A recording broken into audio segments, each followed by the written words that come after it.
Assalamualaikum warahmatullahi wabarakatuh. Di sini kami akan menjelaskan materi yang berjudul Patofisiologi Regulasi Pernapasan, yang di mana kami adalah kelompok 14, yang di mana Nafatiaulan dari saya sendiri dan Suci Putri Cahyani. Di sini saya akan menjelaskan fisiologis regulasi pernapasan. A. Definisi. Regulasi pernafasan adalah proses yang mengatur laju dan pola pernafasan agar sesuai dengan kebutuhan metabolisme tubuh. Sistem ini dikendalikan oleh pusat pernapasan serta dipengaruhi oleh berbagai reseptor yang mendeteksi kadar oksigen dan karbon dioksida CO2. B. Anatomi regulasi pernafasan. Sistem pernafasan terdiri dari beberapa bagian utama yang berperan dalam proses pertukaran gas, yaitu ada hidung, tempat masuknya udara yang mengandung oksigen, rongga hidung yang membantu mengatur suhu dan kelembapan udara yang masuk, faring atau tenggorokan, yaitu saluran yang menghubungkan rongga hidung dan mulut dengan laring serta esofagus. Yang keempat ada laring atau kotak suara, yaitu mengandung pita suara dan berfungsi dalam produksi suara. Yang kelima ada trakea atau batang tenggorokan, yaitu saluran berbentuk tabung yang dilapisi lendir dan memiliki cincin tulang rawan untuk menjaga bentuknya. Kemudian ada bronkus, cabang utama trakea yang menuju ke paru-paru kiri dan kanan. Terakhir ada bronkiolus, yaitu cabang kecil dari bronkus yang mengarah ke alveolus. Kemudian ada alveolus, yaitu kantung udara kecil yang dikelilingi oleh kapiler darah, tempat pertukaran oksigen dan karbon dioksida. Kemudian ada pleura, yaitu selaput tipis yang melapisi paru-paru dan rongga dada untuk mengurangi gesekan saat bernafas. Diafragma, otot utama yang berkontraksi saat menghirup udara dan relaksasi saat menghembuskan udara. Kemudian ada otot antar tulang rusuk, yaitu membantu memperluas dan mengkecilkan volume rongga dada saat bernafas. C. Sistem fisiologis pernafasan. Rangkaian peristiwa dalam pernafasan dimulai dari ventilasi, difusi, dan perfusi. Ventilasi merupakan proses aliran udara masuk dan keluar antara atmosfer dengan alveoli pada paru atau ekspirasi. Ada tiga tekanan yang berperan dalam ventilasi, yaitu yang pertama adalah tekanan atmosfer, tekanan yang ditimbulkan oleh berat udara di atmosfer pada benda di permukaan bumi berkisaran 1 atm atau 760 mg. Yang kedua ada tekanan intraalveolus, adalah tekanan di dalam alveolus karena alveolus berhubungan dengan atmosfer melalui saluran nafas. Yang ketiga, tekanan intrapleura adalah tekanan di dalam kantung pleura. Tekanan ini lebih rendah sedikit dari tekanan atmosfer, yaitu sekitar 756. D.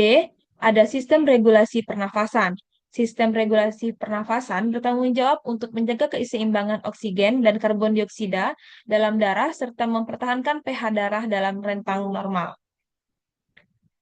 Regulasi pernafasan melibatkan beberapa mekanisme, yaitu pertama pusat pernafasan di otak, yang kedua kemoreseptor, yang ketiga reseptor mekanik, dan yang keempat faktor-faktor pengaruhnya.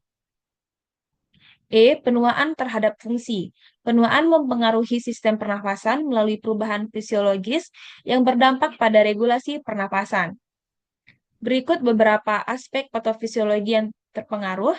Yang pertama adalah penurunan respon kemoreseptor, yang kedua penurunan elastis paru-paru dan dinding dada, yang ketiga perubahan pola pernapasan. Berikut adalah prevalensi masalah pernapasan. Yang pertama, yang paling besar adalah pada penyakit pneumonia 5,9%, ada 5.900 kasus per 100.000 penduduk. Yang kedua ada asma dengan 0,5%, 504 kasus per 100.000 penduduk. Yang ketiga ada penyakit PPOK dengan rentang 0,1%, tercatat 145 kasus per 100.000 penduduknya. Dan yang terakhir adalah penyakit kanker paru-paru dengan 0,01%, ada 18 kasus per 100.000 penduduknya. Selanjutnya, konsep patofisiologi asma akan dijelaskan oleh Suci Putri. Kepada Suci Putri, saya persilahkan. Slide selanjutnya. Asma merupakan penyakit pernapasan kronis yang ditandai dengan peradangan dan penyempitan saluran nafas. Kondisi ini menyebabkan berbagai gejala seperti sesak napas, mengih, batuk, dan dada terasa tertekan.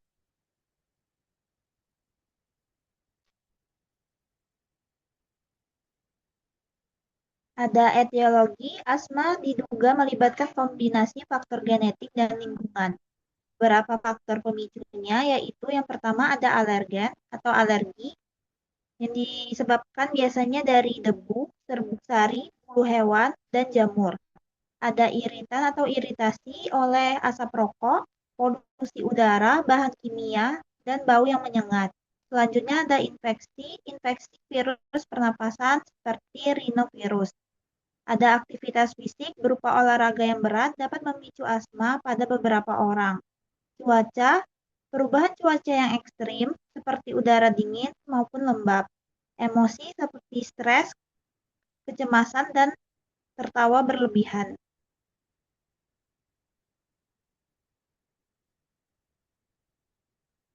Prevalensi asma menurut WHO memperkirakan bahwa sekitar 262 juta orang di seluruh dunia menderita asma pada tahun 2019.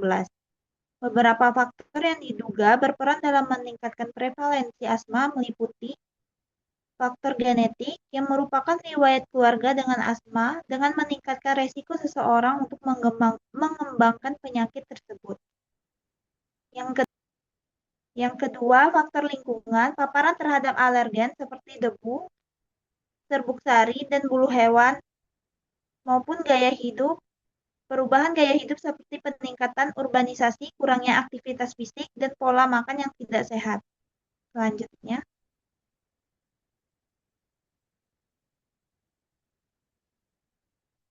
adapun tanda dan gejalanya, yang pertama sesak nafas, mengih maupun batuk.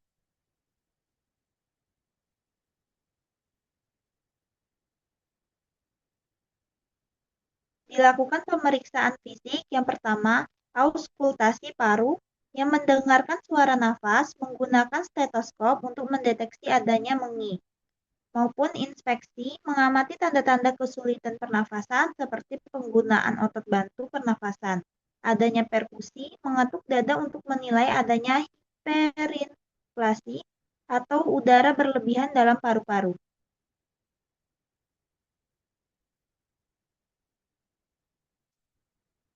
Pemeriksaan laboratorium yang pertama ada spirometri, merupakan tes fungsi paru-paru yang mengukur volume atau aliran udara saat bernafas. Spirometri digunakan untuk menilai adanya obstruksi saluran nafas dan menentukan tingkat keparahan asma. Selanjutnya ada tes alergi, yang merupakan tes kulit atau tes darah untuk mengidentifikasi alergen yang mungkin memicu asma. Adanya IgG total dan spesifik. Peningkatan kadar IgG dapat menunjukkan adanya atopi. Yang selanjutnya, analisis gas darah. Analisis gas darah dapat membantu menilai fungsi pernafasan dan mengidentifikasi adanya gangguan pertukaran gas pada pasien asma yang mengalami serangan akut.